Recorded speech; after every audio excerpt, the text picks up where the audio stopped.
Sega.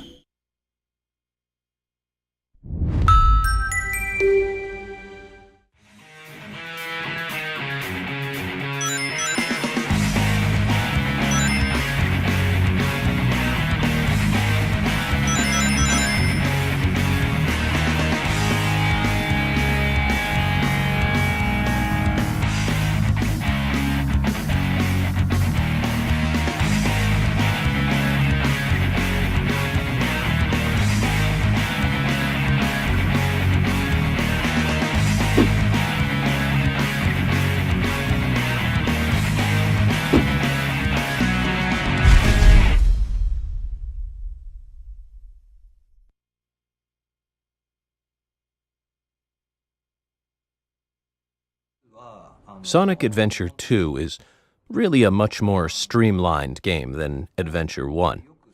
You've got Sonic and Shadow with their high-speed action, Tails and Eggman with their lock-on shooter stages, and lastly, Knuckles and Rouge with their treasure hunting.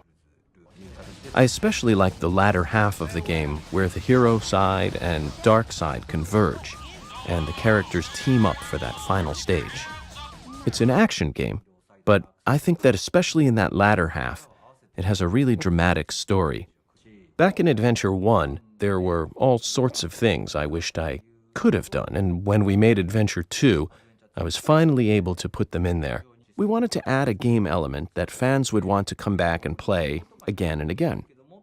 So that's why we implemented the whole Chow system. The Chow are these creatures that evolve as you progress through the game.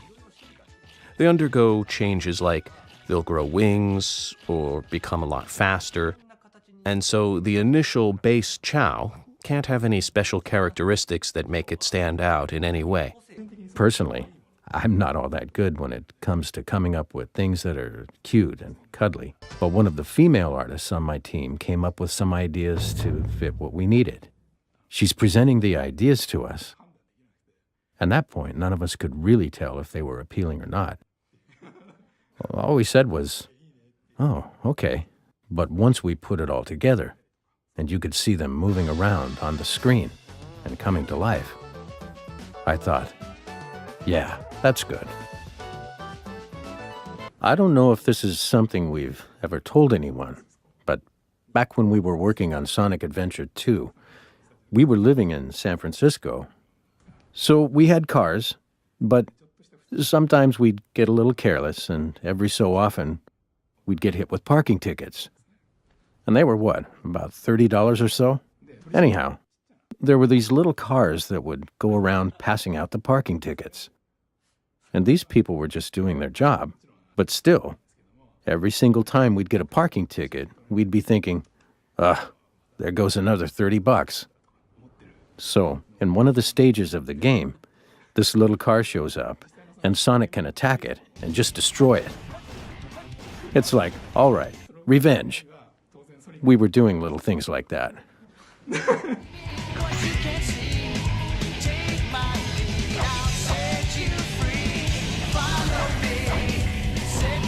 Back in the Genesis days, there wasn't really a lot of communication going back and forth between the development teams that were in Japan and the marketing teams that were in the US or Europe. Sonic as a character has had something about him that's more Western than Japanese.